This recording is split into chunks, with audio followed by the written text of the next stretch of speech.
Bonsoir et bienvenue sur Gangan TV. Nous sommes le 31 décembre 2020, une occasion pour nous de revenir sur des faits qui ont particulièrement marqué l'année qui s'en va. Nous le faisons depuis plus de 10 ans maintenant, mais cette fois-ci avec une touche de démarcation. Le grand éditorialiste Boubacar Sansobari nous accompagnera tout au long de ce plateau spécial. Avec lui, nous ferons un survol rétrospectif sur les 12 derniers mois. L'on ne se limitera donc pas au rappel des faits. Nous allons également les décrypter, analyser et commenter. Vous aurez aussi certains de nos reporters qui vont se succéder ici pour parler de leurs reportages parfois réalisés dans des conditions tout à fait difficiles, même si cela ne les décourage aucunement, puisque conscient de leur devoir vis-à-vis du public, c'est lui de donner des informations vraies, traitées sans passion, mais aussi sans complaisance.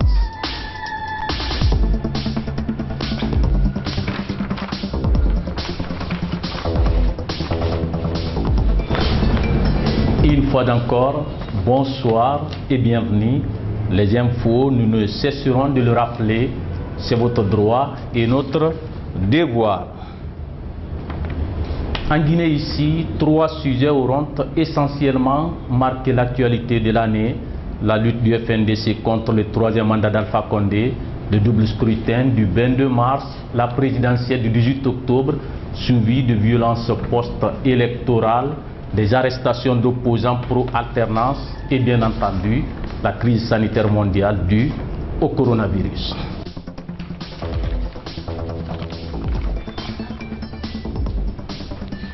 Je vous le rappelle, nous sommes le 31 décembre 2020. C'est la rétrospective des 12 derniers mois. Comme je le disais tout à l'heure, nous sommes en compagnie de l'éditorialiste Boubacar Sansobari. Bonsoir. Bonsoir, bonsoir à tous les téléspectateurs. Merci d'être venu. C'est un devoir. Mamadou Tanouba, bonsoir. Bonsoir, c'est reporter à Gangan TV, rédacteur en chef adjoint. Celui qui permet au rédacteur de souffler parfois. Nous allons commencer par votre reportage réalisé, vous le savez, le FNDC depuis le 14 octobre 2019 a engagé une lutte contre le 3e mandat. Nous connaissons toutes les manifestations qu'il y a eu avant le jour du 22 mars 2020, le jour du double scrutin législatif et référendaire. Dites-nous, on a vu ici à l'époque ce grand reportage, dans quelles conditions il a été réalisé? Bonsoir Sekou Jamal Pendessa, bonsoir à l'ensemble de nos téléspectateurs. 2020 a été une année vraiment difficile pour nous reporters parce que vous savez, nous sommes sur un terrain politique. Le terrain politique en 2020, vous savez ce qu'il a été. Les couleurs se sont annoncées depuis l'année dernière, c'est-à-dire en 2019, avec cette date historique dont vous rappeliez tout à l'heure, le 14 octobre 2019. Oui, le point de départ de la série de manifestations du FNDC. Alors, il fallait s'attendre à ce qu'il y ait succession de manifestations parce que d'un côté, il y a le gouvernement qui, vaille que vaille, voulait organiser ce double scrutin qui avait pour seule l'ambition, c'est-à-dire la modification de la Constitution ou l'adoption d'une nouvelle Constitution, de permettre à un homme de continuer sa gouvernance, d'être toujours au pouvoir, en changeant la constitution bien sûr de 2010. Alors c'est ce qui s'est passé le 22 mars 2020, comme vous le disiez tout à l'heure. Ce reportage, on l'a réalisé dans des conditions extrêmement difficiles parce que vous savez déjà qu'il y avait deux tendances. La première tendance, le FNDC, catégoriquement opposé, qui avait promis d'empêcher la tenue du double scrutin. Donc le gouvernement, avec à la tête le président de la République, décidé à faire passer cette élection-là. Alors, qu'est-ce qui se passe dans la matinée? Comme tout reporter, on se prépare, on connaît, on a des zones ciblées. Vous savez à Conakry ici que l'axe de Prince de Hamdallah est réputé, voilà, être chaud. Oui. Dans des événements pareils. Donc de Hamdallah jusqu'à Wanindara, disons jusqu'à Kagbeleng, c'est des endroits vraiment stratégiques pendant ces manifestations-là. Donc on a fait le tour. Et on le verra avec beaucoup de violence, des jeunes qui vont tenter d'empêcher le scrutin, on voit des bulletins déchirés. Ils ont répondu massivement à l'appel du FNDC. Même si c'était à des endroits isolés parfois, il faut le rappeler aussi, il y avait un contingent de sécurité. On constatera même des tirs à balles réelles. Très important. Là, c'est au niveau de la transversale de Bessia qui remonte jusqu'au niveau la de précision Concassel. elle est importante. Voilà, jusqu'au niveau de Concassel, vous avez vu. Et vous allez entendre ces tirs et voir les forces de l'ordre opposées à des militants du FNDC qui étaient déterminés à empêcher le double scrutin. Voilà. Et merci pour ce grand reportage qu'on va suivre d'ailleurs avant votre départ. Et puis pour revenir à notre invité, le grand éditorialiste Boubacar Sanso Bari également, administrateur général du site d'information ledjeli.com. On suit le reportage de Mamadou Tanouba. Il est 9 h du matin ce dimanche 22 mars, jour du double scrutin législatif et référendaire. Le matériel de vote est acheminé dans les centres par des véhicules de l'armée et des minibus. Nous avons commencé notre constat par l'autoroute Fidel Castro, direction le centre-ville Kaloum. La circulation est fluide. L'unité de sécurisation des élections a érigé des checkpoints à plusieurs endroits de la route. Le contrôle est strict. Au retour, nous avons emprunté la transversale numéro 1 où nous avons abouti à un centre de vote logé dans l'enceinte d'une école. Les électeurs se comptent du bout des doigts. Ils prennent d'énormes risques en sortant de chez eux. À la rentrée, les agents sont armés de fusils. Les gens même qui travaillent au bureau de vote, il y a plupart parmi eux, ils ont pris la fuite et encore ils sont passés par le mur pour sauter. Au dehors, les manifestants et les forces de l'ordre s'affrontent. Les tirs à balles réelles retentissent.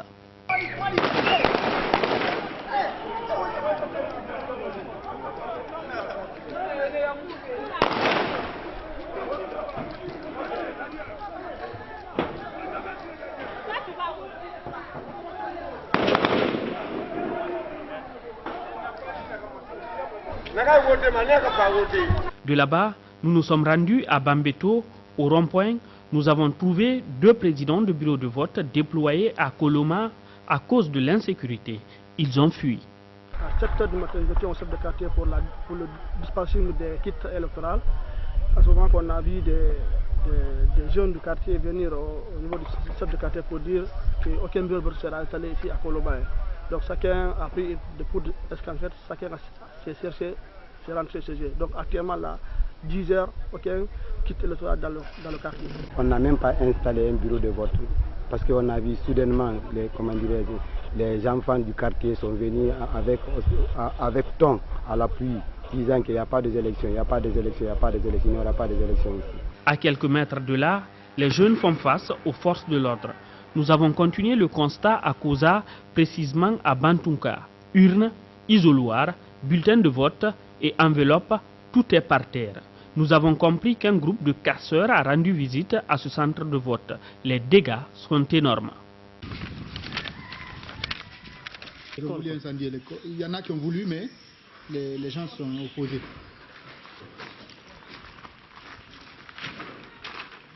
La ville entre là. Ok. La ville est scellée. Ça, ce sont les scellés. D'accord.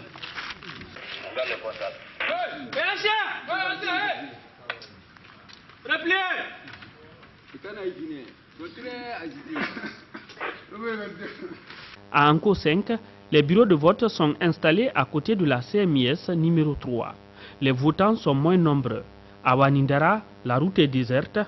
Retour à l'aéroport où nous avons rencontré Ibrahima Deba. Son domicile a été attaqué à Somfonia. Arrivé sur place, nous avons trouvé une famille traumatisée. Ils sont venus ici, ils sont en train de cogner la maison. J'ai fait rentrer les enfants à la maison, après j'ai fermé la porte. Mais ils sont montés sur la cour. Ils sont en train de jeter les cailloux, vous voyez les cailloux. Tous les cailloux étaient dans la maison. Mais malheureusement aussi, ils ont essayé de monter aussi sur la maison pour enlever les tôles. Mais malheureusement, ils n'ont pas pu. Il est 19 h. Nous voici à la mairie de Matoto où toutes les urnes, et procès-verbaux de la commune sont convoyés dans des minibus et véhicules de l'armée. Ce vice-président du bureau de vote à Gbessia, cité de l'Air, dit que tout s'est bien passé. Les élections se sont bien passées, ça s'est déroulé dans les meilleures conditions, tandis qu'on a eu des dérogations pour les bureaux de vote. D'autres ont quitté dans d'autres quartiers pour venir voter avec nous, parce qu'il y avait eu des malentendus au niveau des quartiers, comme par exemple Dar Salam. Jamais un scrutin n'avait autant divisé les Guinéens. Voilà, on vient de suivre ce grand reportage de Mamadou Tanouba réalisé le jour du double scrutin, co-réalisé avec Sori Kandiabangoura, il faut le préciser. Et ce jour-là, il y a eu beaucoup de violence, comme vous venez de le constater, Sanso. Vous avez suivi ce reportage. C'était la dernière tentative du FNDC d'empêcher l'arrivée d'une nouvelle constitution. Je pense qu'il faut commencer par louer la persévérance, le courage dont les reporters de tous les médias guinéens font montre à l'occasion de ces événements particulièrement chauds. Nous avons vu dans quelles circonstances le reportage a été mené et vous avez vu qu'il était de qualité. Pour le reste, vous l'avez dit tout à l'heure que c'était le dernier acte en termes d'opposition contre à la nouvelle constitution. Et ça s'est passé, la nouvelle constitution a été adoptée au forceps, ça s'est passé dans des conditions chaotiques. Et vous vous rappellerez qu'après le ministre de l'administration du territoire avait fait le bilan, notamment des bureaux de vote qui n'avaient pas pu ouvrir. Mais on ne se fera pas d'illusions. Les gens étaient décidés pratiquement, Avatar nous l'a dit avant qu'on ne passe le reportage, les dés étaient jetés depuis pratiquement plus d'un an. Donc, ce n'est pas ces événements-là qui ont émaillé la journée qui allaient nécessairement empêcher l'adoption. Malgré ces violences qui ont émaillé la journée du double scrutin, on constatera que l'élection sera validée, c'est-à-dire, puisqu'il y avait deux facettes, il y avait le volet élection législative, l'Assemblée nationale est là, et puis le référendum aussi est passé, on a la nouvelle constitution. Comment expliquez-vous qu'on puisse entre griffes fermer les yeux sur ces violences? Certains Guinéens n'ont pas pu, peut-être à une proportion qui est négligeable, mais il y a des Guinéens qui n'ont pas pu voter ce jour. Oui, non, mais je pense que tout le monde se rappelle avec quelle détermination le président de la République a tenu à aller à ces élections. Vous vous rappellerez que quand certains organismes internationaux ont menacé, ont dénoncé la régularité et l'honnêteté du scrutin, le président de la République a concédé un petit report, mais à l'occasion, vous vous rappellerez particulièrement, il avait dit qu'il n'est pas question que ceux qui étaient en dehors du processus puissent revenir dans le processus. Et pour ce qui est des élections législatives, il faut aussi dire que l'absence des ténors de l'opposition était l'occasion pour certains partis politiques de se retrouver à l'Assemblée nationale. Ceux-là ont mis toute la pression requise pour ne pas que les règles qui étaient déjà verrouillées puissent être rouvertes. Et puis, le président Alpha Condé l'avait dit, je pense déjà en octobre 2018, chez nos confrères du journal Le Monde, que dans d'autres pays, la constitution a été adoptée, il y a eu des manifestations, il y a eu des morts d'hommes, mais malgré tout, ça avait réussi. Donc, pour moi, ça en disait long. Tout ce qui s'est passé, toutes les violences, toutes les pertes en vie humaine, toutes les violations des droits humains relevaient de quantités négligeables de la part du président de la République et de tous ceux qui voulaient avec lui accompagner l'adoption de cette nouvelle constitution. Voilà, il faut dire que les violences ne se limiteront pas en cette journée du 22 mars. Les jours qui ont suivi, on a connu beaucoup d'autres violences. Vous verrez des agents rentrer dans les quartiers, s'attaquer à des familles. Et puis, une particularité au niveau de Dar es Salaam, bon, il y a eu dans d'autres quartiers aussi, mais ce reportage, nous avons tenu à revenir sur ça, puisque là-bas, vous verrez des jeunes accompagnés des agents qui viennent commettre des actes, on dirait, protégés par les forces de défense et de sécurité ou les forces de sécurité. Et puis, avant de regarder ce reportage, nous avons sur ce plateau Oumar Condé, c'est votre reportage. Qu'est-ce qu'on peut retenir de cet élément? Bonjour, bonsoir plutôt. Disons que l'année 2020 a été une année de grands enjeux pour l'histoire de la Guinée. Donc au lendemain des élections du double scrutin, le 22 mars, il y a eu de séries de manifestations, notamment, comme vous parlez de la particularité de celle-ci, des violences qui s'éclatent entre ceux qui veulent, parce que l'opposition à l'époque avait appelé, n'est-ce pas, au boycott d'abord, mais aussi à empêcher. Donc il y avait un groupe qui voulait coûte que coûte empêcher, partout il y avait, n'est-ce pas, le processus de vote, mais d'autres qui n'ont pas quand même voulu, n'est-ce pas, qui étaient choqués par le comportement de ceux-là qui ont voulu empêcher en fait, voilà. Donc, au lendemain du double scrutin, voilà, les violences ont continué. Donc comme ça, il y a eu dans une famille Diallo, à Dar es Salaam, là où des jeunes, parce qu'ils nous ont dit dans le reportage qu'un groupe de jeunes est venu de l'extérieur.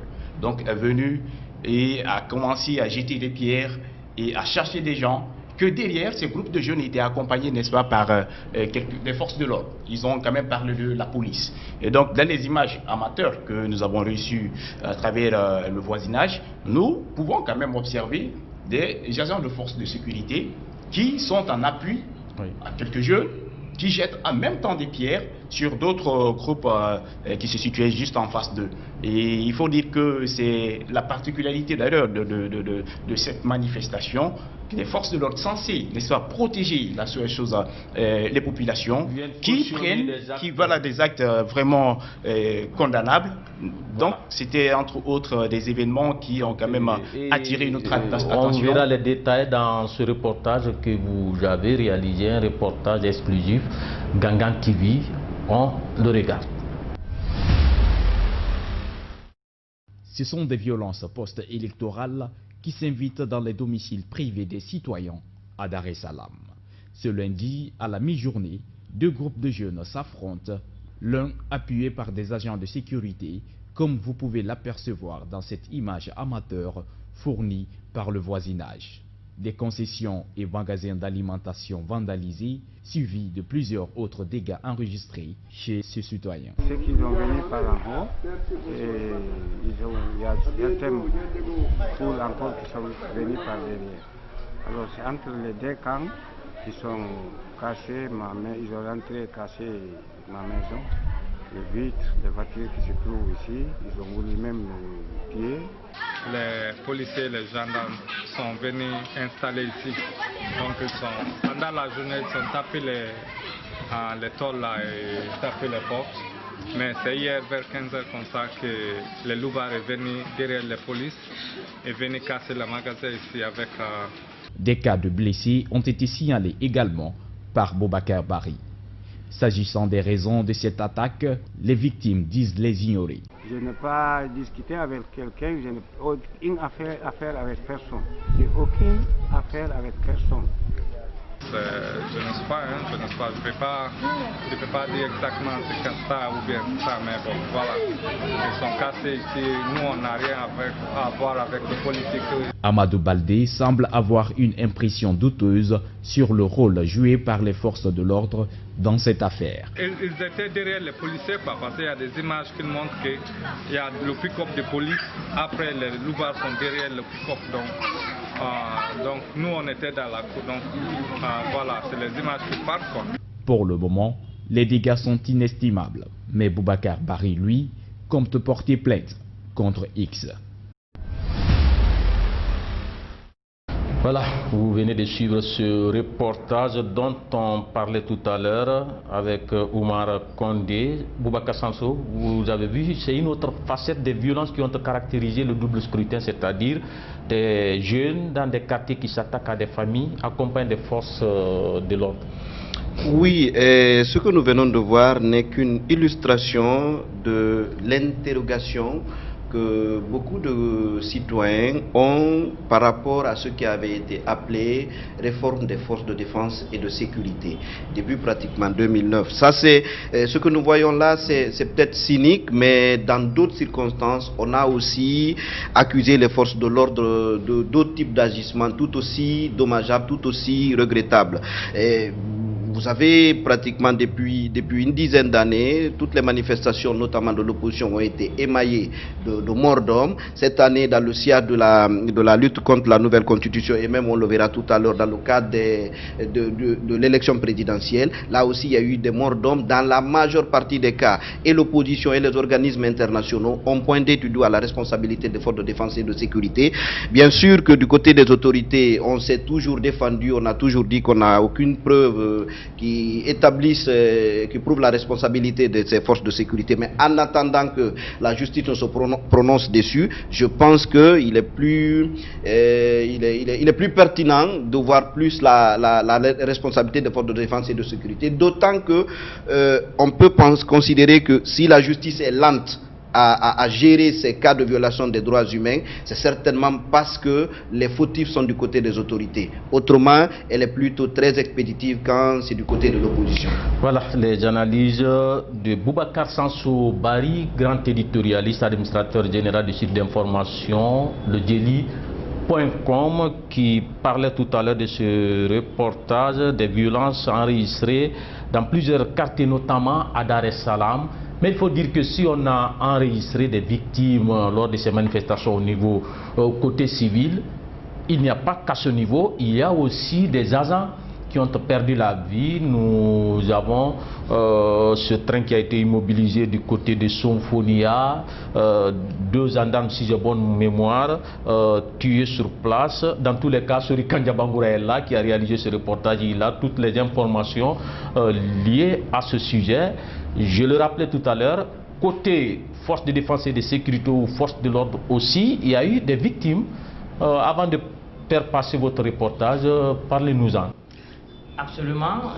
Du côté des forces de l'ordre aussi, il y a eu des victimes. Et cette fois-ci, l'élément de reportage que j'ai réalisé, c'était au lendemain du scrutin présidentiel. Voilà, là, la précision là aussi est importante. On a fini avec le double scrutin. Voilà, mais puisqu'il y a eu toujours des violences qui ont continué avec cette affaire de 3e mandat, la présidentielle aussi a été émaillée de violences à Sonfonia, par exemple. Parce qu'il faut noter que cette présidentielle, d'abord, il y a eu des partis politiques qui n'ont pas accepté de prendre part. C'est le cas de l'UFR et d'autres grands partis.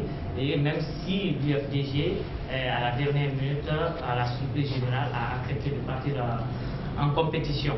Et après donc quelques jours seulement, c'est-à-dire l'élection c'était le 18 octobre, et le 23 octobre donc, à partir d'abord du 20, il y a eu des violences qui ont commencé d'abord par une dièse populaire, après... À la suite de l'autoproclamation de Cellou Dalein Diallo. Absolument. Après cela, après cette scène de joie, le lendemain déjà, des violences ont commencé d'abord à l'intérieur avant que ça ne continue à l'intérieur du pays, à Conakry. Donc, à la suite de cela, et le 23 octobre exactement, la violence a pris une certaine dimension, en tout cas regrettable, parce qu'il y a eu beaucoup de dégâts matériels et des pertes en vies humaines, tant sur le plan et du côté... Qu'est-ce qui s'est passé à Sonfonia, justement, là où le train a été immobilisé? À Sonfonia, le 23 octobre exactement, il y avait un train minéralier qui était effrayable pour rallier Conakry. Mais là, d'abord, selon les témoignages, les routes étaient non seulement barricadées, mais les rails aussi, et il y avait beaucoup d'obstacles. Donc il fallait faire convoyer les trains minéraliers par des agents. Et notamment, ils étaient 8. Donc les 8 agents, tous armés, donc ils ont essayé d'arriver au niveau de Sonfonia Gare, à côté de l'université publique, l'université privée plutôt de la place. Là, ils ont vu qu'ils ne pouvaient pas traverser parce que sur le long de leur chemin, à chaque moment qu'ils trouvaient des obstacles, ils descendaient pour débarricader. Mais arrivé à ce niveau, c'est les traverses. Voilà, c'est les traverses, en fait, les barres de fer qui sont sous les rails, c'est ce qu'on appelle les traverses, qui ont été enlevées au nombre de 10. Donc c'est ce qui a créé ce que vous avez vu, la déformation des rails. Donc à ce niveau, le train ne pouvait pas passer. Le premier wagon, le second, les deux sont partis. Le troisième déjà ils étaient obligés de s'arrêter. Ils ne pouvaient même pas continuer. Les manifestants sont venus. C'était un obstacle. Jeter sur eux. Voilà. il y a eu mort d'homme. C'était une embuscade, il faut le dire. Donc les 4 agents seraient descendus pour négocier et ils ont déposé les armes, ils sont descendus pour négocier. Et malheureusement ils avaient en face d'eux des jeunes déterminés, des manifestants. Donc ils ont été pris à partie et 4 agents, au lieu de c'est pas 2, c'est 4 agents qui ont perdu la vie ce jour-là et en ne voulant pas peut-être faire usage de leur arme. Il y a eu d'autres agents aussi morts, notamment à Bambeto. Oui, il y a un agent de police qui a été pris à partie aussi à Bambeto. Là, ils étaient en maintien d'ordre, sans armes. Au moment où ils reculaient, puisque la foule avait pris le dessus sur eux, un d'entre eux est tombé, la foule l'a récupéré et ils l'ont sauvagement assassiné. Et le 5e, c'est un fantastin qui quittait le service, qui rentrait à la maison et qui s'est retrouvé dans les manifestations. Lui aussi, il a été tué par des manifestants. Et il faut noter que cela, jusque maintenant, au moment où nous parlons, ce 31 décembre, la zone de Somfonia est inhabitable parce que du mazout a été déversé là. On voit ça dans le reportage. Et par moment, il y a des incendies parce que jusqu'à présent, les mazoutes deviennent toujours inflammables. Et il faut noter qu'il y a des parcs automobiles et il y a une station-service qui est à côté. En danger. Justement, on le verra tout à l'heure dans ce reportage que vous avez réalisé à l'époque, également dans des conditions particulièrement difficiles. Vous êtes déjà un habitué des images exclusives. Merci pour tout. On va regarder votre reportage avant de revenir à Boubacar Sansou. En octobre dernier, un train minéralier a été immobilisé par une foule en colère contre les résultats de la présidentielle, alors en cours de proclamation. Pour stopper ce train de Rissal Frigia en partance pour Fria, la locomotive n'a aucune chance de passer, les rails sont tordus. Les gendarmes qui convoyaient ce train sont pris à partie alors qu'ils tentaient de négocier le passage. Ce jour, 3 gendarmes et 1 militaire sont tués. On a fait maintenant son petit peu. Nous, les 5 conducteurs, les 7 militaires et plus d'une dizaine d'agents de la voie sont tous partis comme ça maintenant, son petit peu. Il y avait par là les manifestants, et derrière les machines aussi les manifestants. Seule la partie de l'université au moment là était libre pour nous et on a suivi le quartier.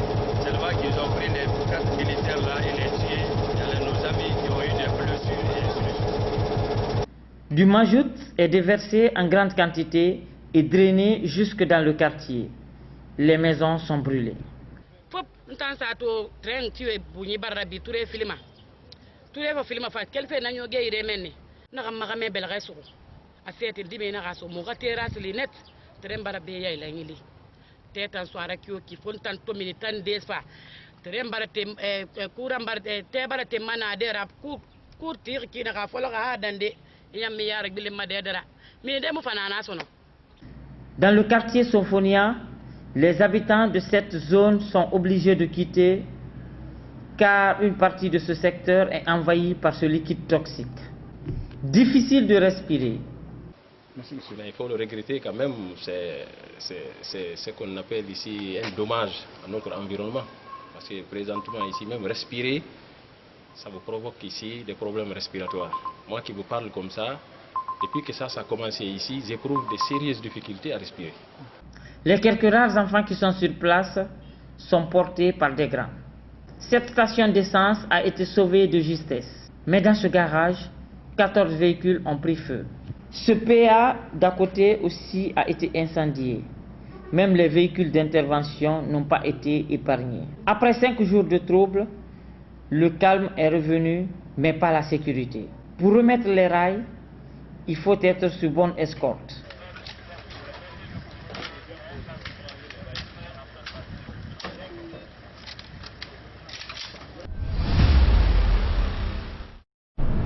Voilà, reportage signé Sori Kandia Bangoura qui était tout à l'heure sur ce plateau.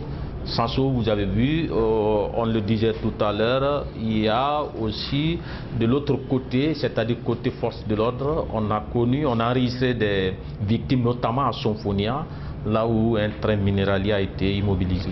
Alors, image très insoutenable et des actes naturellement à condamner. Maintenant, pour moi, tout cela résulte d'un environnement, d'un contexte qui fait que les rapports entre les forces de sécurité en particulier et tout ce qui est homme en tenue en général et les citoyens sont hyper compliqués. En partie lié au fait que les gens ont le sentiment que tout ce qui est force de sécurité, tout ce qui est force de défense bénéficie systématiquement d'une impunité généralisée. Je vous en parlais tout à l'heure que depuis pratiquement 2010, je pense qu'il y a un seul, je crois, gendarme qui a été condamné, ou je ne sais pas, gendarme ou policier, voilà, qui est Kali, qui a été condamné pour avoir tiré sur un manifestant. Donc, si vous comptabilisez le nombre de manifestants qui ont été tués depuis 2010 jusqu'à nos jours, il n'y a qu'un seul qui a été condamné. Les gens ont l'impression que cela a créé une certaine haine entre manifestants et entre citoyens. En tout cas, je pense que les citoyens se disent que puisque les institutions officielles, formelles, n'aident pas à rendre justice, ils cèdent à la tentation de se rendre justice eux-mêmes. C'est le fruit d'un certain ressentiment, d'une certaine frustration, qu'il va falloir gérer aussi en essayant d'actionner la justice du mieux qu'on peut. Pour rassurer.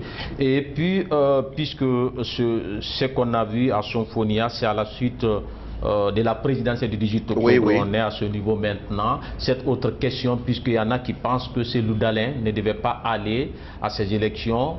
Beaucoup essaieraient même de lui imputer une partie de la responsabilité des violences qu'on a connues, puisqu'on dit s'il n'était pas parti, on n'allait pas assister à tout ceci. Et puis il s'est autoproclamé. Vous en pensez?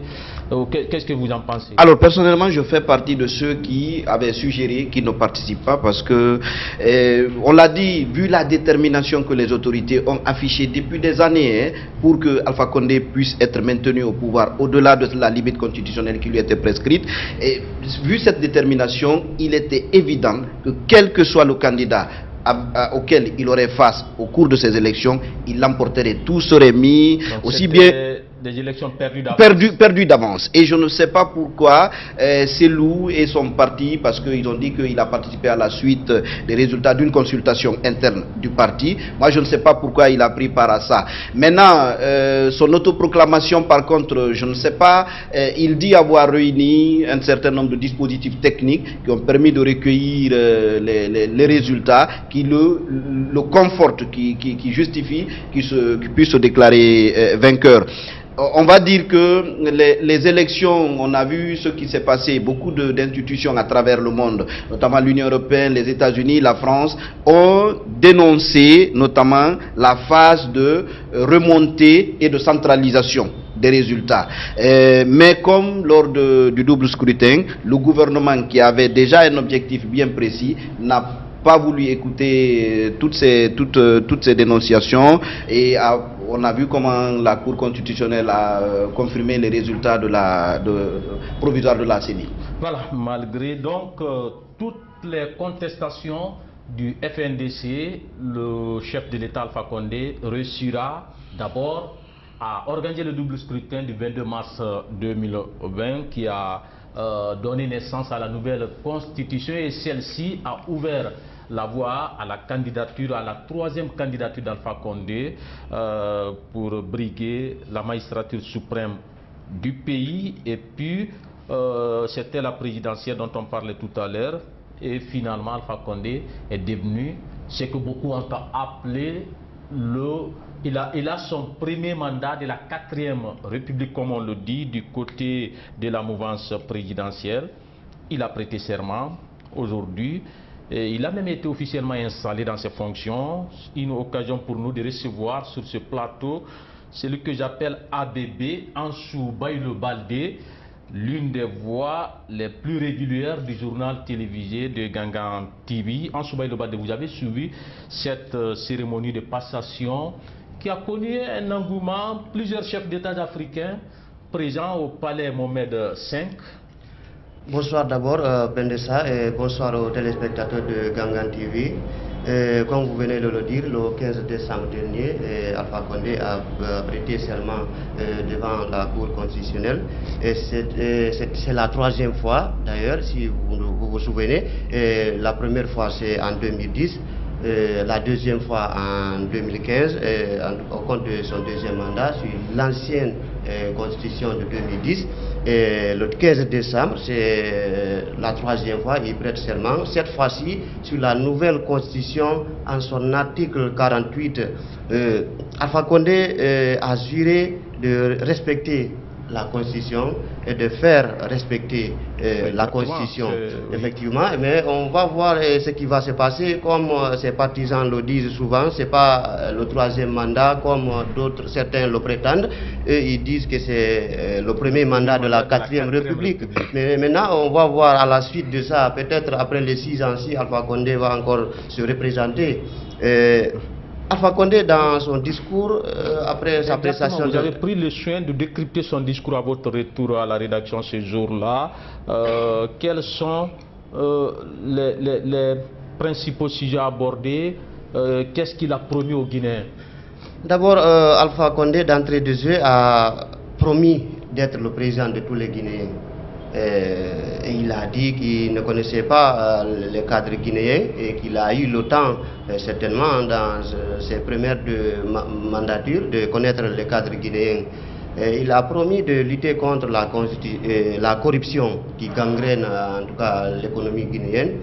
Alpha Condé a promis de mettre une structure, peut-être pour passer à l'acte, une structure au niveau de la présidence pour suivre les actions, passer au crible, comme il a dit, les marchés publics, en tout cas toutes effectivement, les femmes et les fils des ministres, toutes ces entreprises-là seront passées au crible.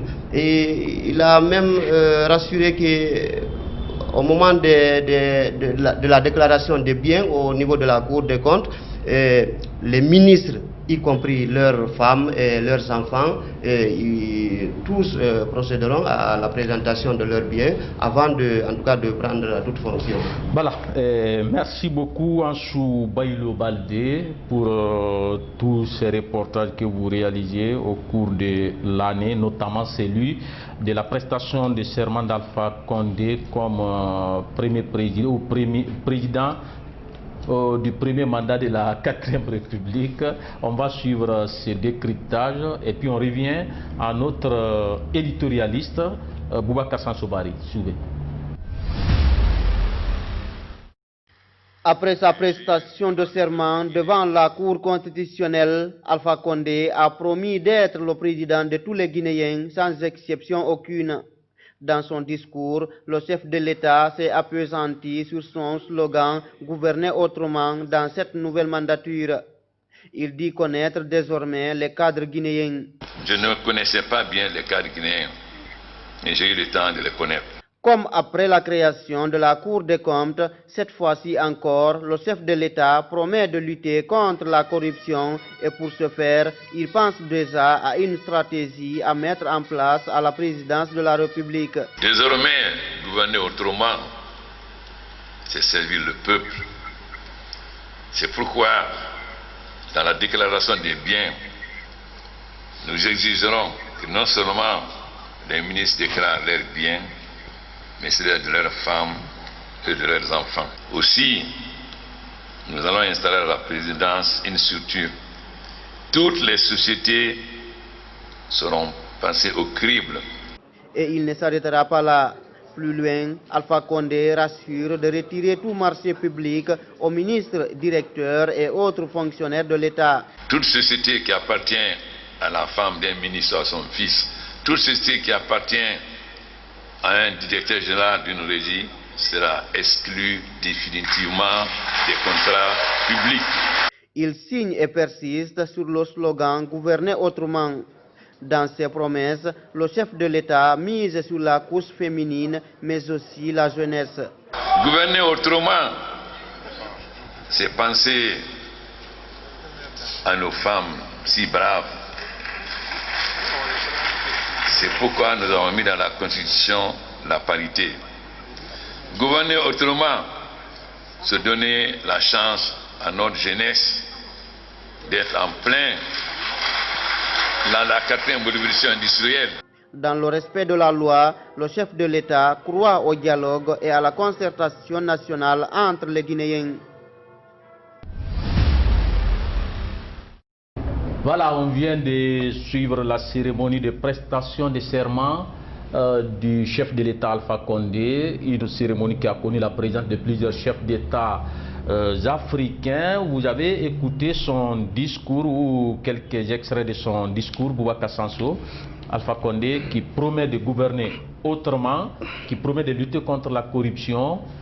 Et puis il promet encore de mettre son mandat en faveur des femmes et des jeunes.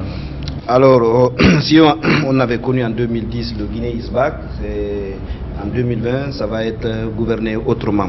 Et, disons, on va gouverner autrement par rapport à son discours. Peut-être on entend deux choses là-dedans. Votre reporter l'a dit tout à l'heure, c'est que premièrement, il va être le président de tous les Guinéens et qu'aucune partie du territoire ne sera exclue. Et si on entend ça, on dit que l'idéal, c'est ça l'idéal.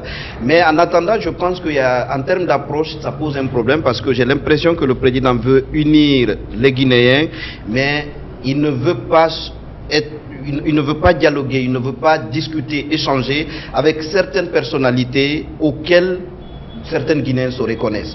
Aujourd'hui, on ne va pas se voiler la face. Depuis la tenue de ces élections, la Guinée est en crise et récemment, combien de personnalités ont été empêchées de sortir du territoire. On a l'impression qu'il y a une espèce de chape de plomb qui est maintenue au-dessus de l'ensemble des opposants. Donc, je ne sais pas comment est-ce que le président de la République entend traduire cette promesse-là en acte. Être le président de tous les Guinéens, mais ne pas s'entendre avec certains leaders auxquels certains citoyens se reconnaissent. Et puis pour ce qui est du gouverner autrement versant économique, à savoir la lutte contre la corruption, là aussi encore une fois on attend juste les actes. Et on aurait aimé par exemple que le scandale qui a récemment été évoqué... Justement vous posez la question pour faire un lien entre sa promesse de lutte contre la corruption et l'affaire Nabaya. Exactement. La ministre de l'enseignement technique à 3 de nos confrères. Voilà, donc on aurait aimé que le président de la République saisisse l'occasion qui lui est donnée par ce scandale-là pour nous démontrer qu'il a envie de gouverner autrement. Mais si on s'en tient au compte rendu, en tout cas à certaines indiscrétions issues du dernier Conseil des ministres, le président de la République serait plutôt tenté à disculper la dame. Ça veut dire que... Certains disent qu'il aurait pris cette position pour rassurer les partenaires, puisque c'est sa crainte, selon beaucoup de sources, pour ne pas que les institutions ferment les robinets, pour dire que c'est un gouvernement qui n'est pas crédible et à corruption, donc il ne sert à rien de continuer à financer. Non, mais dans ce cas, moi je pense que c'est le contraire qu'il aurait dû faire. Qu'il aurait dû faire. C'est-à-dire, si vous voulez rassurer les partenaires, démontrez-le que vous avez envie véritablement, rigoureusement de sévir contre la corruption. Mais si vous essayez de masquer un scandale de cette ampleur-là, parce que nous qui sommes généralement plus informés que certains Guinéens. Quelquefois, c'est eux qui donnent les informations aux médias. C'est-à-dire, moi, je m'amuse à dire que 200 milliards, parce que c'est le montant, plus de 200 milliards, et c'est un peu plus de 20 millions, il semble, de dollars. Un peu plus de 20 millions de dollars. Récemment, on a eu au titre de la 6e revue avec le FMI, on a récolté environ 50 millions de dollars. On s'est réjoui. On a placardé ça sur tous les sites, on en a parlé dans tous les médias. On se réjouit comme c'est l'indicateur d'une bonne entente avec les institutions de Bretton Woods. Si au même moment, on refuse d'enquêter sur une affaire touchant à pratiquement la moitié de son montant, je ne sais pas quel est le message qu'on veut renvoyer. Voilà, et voilà ce qu'on pouvait dire sur tout ce qui a été fait sur le plan politique, la lutte du FNDC, le référendum ou le double scrutin qui a connu deux facettes, volet législatif et volet référendaire. Et puis l'élection présidentielle, désormais Alpha Condé est installé dans ses nouvelles fonctions du premier mandat de la 4e République, comme on le dit. Il y a beaucoup de défis qui l'attendent à la tête du pays.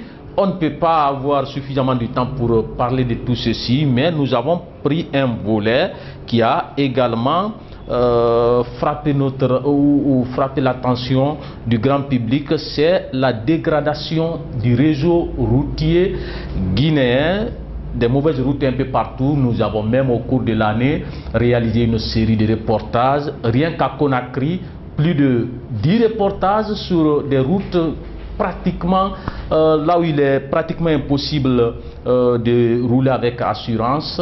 C'est pourquoi nous allons recevoir sur ce plateau Djenabou Diallo, présentatrice vedette sur ce plateau, avec un reportage qui est illustratif de tout ce qu'on connaît de Conakry à l'intérieur du pays. C'est sur la route Bamamadou.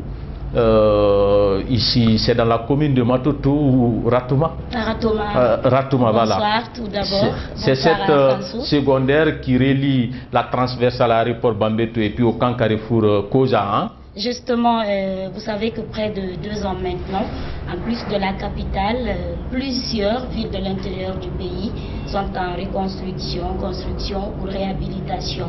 Donc, c'est dans cette lancée.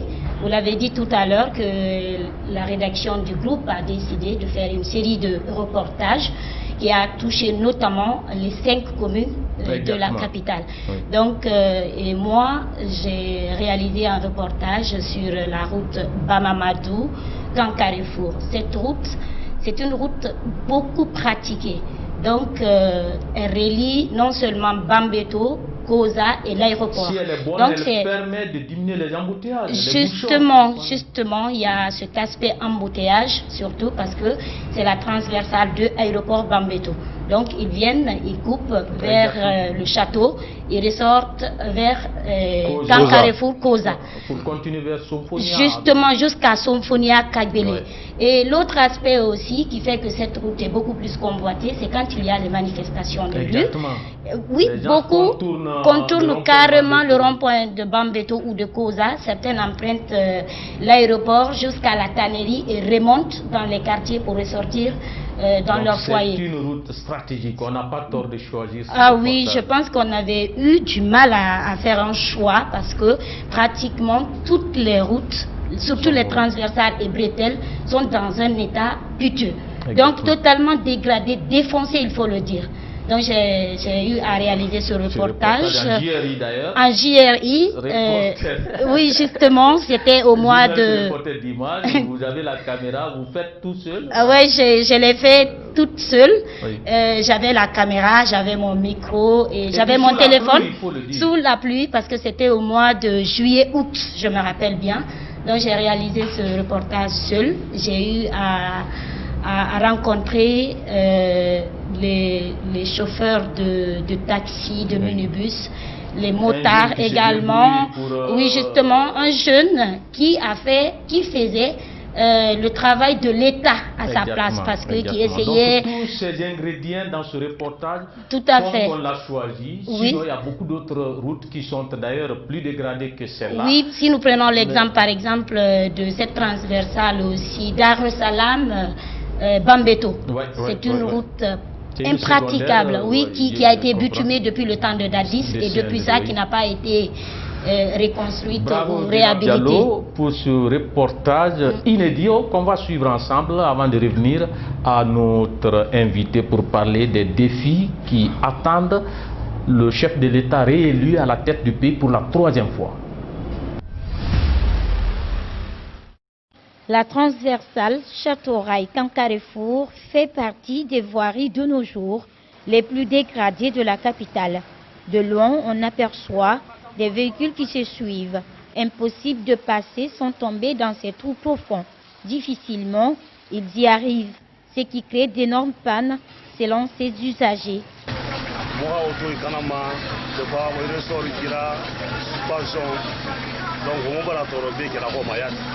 Des fois, quand on arrive ici, il faut qu'on fasse descendre les clients juste pour pouvoir passer ici. Et des fois, quand on vient ici, nos motos arrivent à se gâter. Karamoko Kourouma est un jeune volontaire. Avec des moyens rudimentaires, il assure et organise certains enfants qui l'assistent dans cette tâche. Il est apparemment engagé malgré la forte pluie.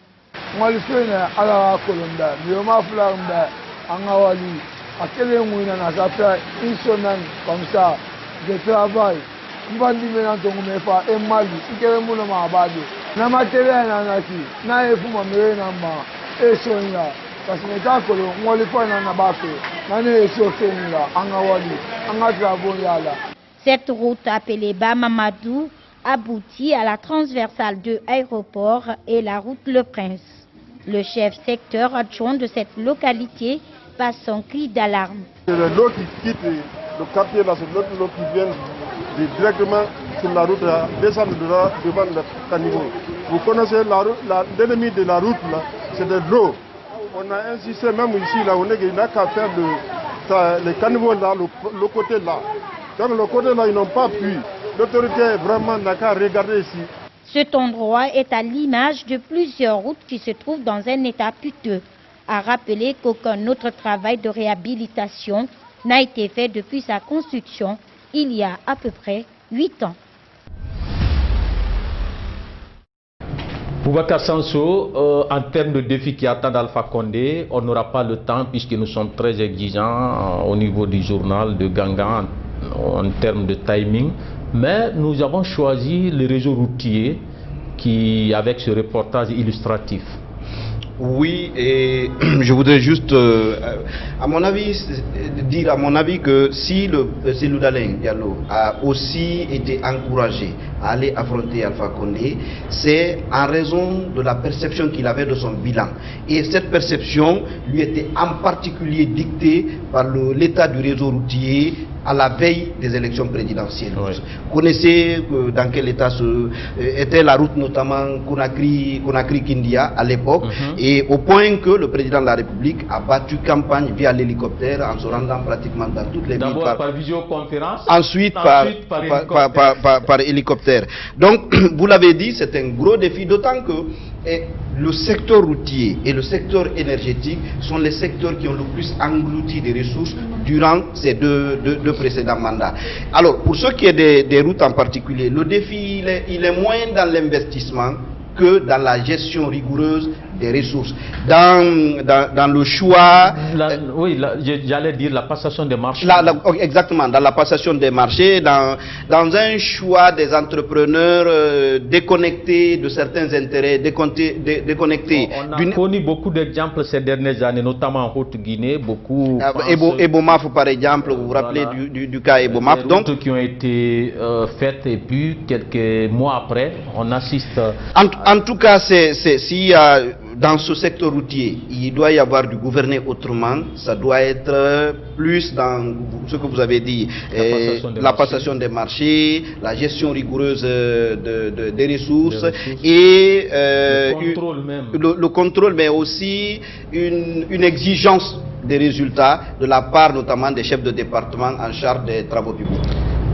Voilà ce qu'on pouvait dire ce soir. Boubacar Sanso, une fois encore, merci d'être venu. Merci de m'avoir invité. Avec nous et bonne heureuse année.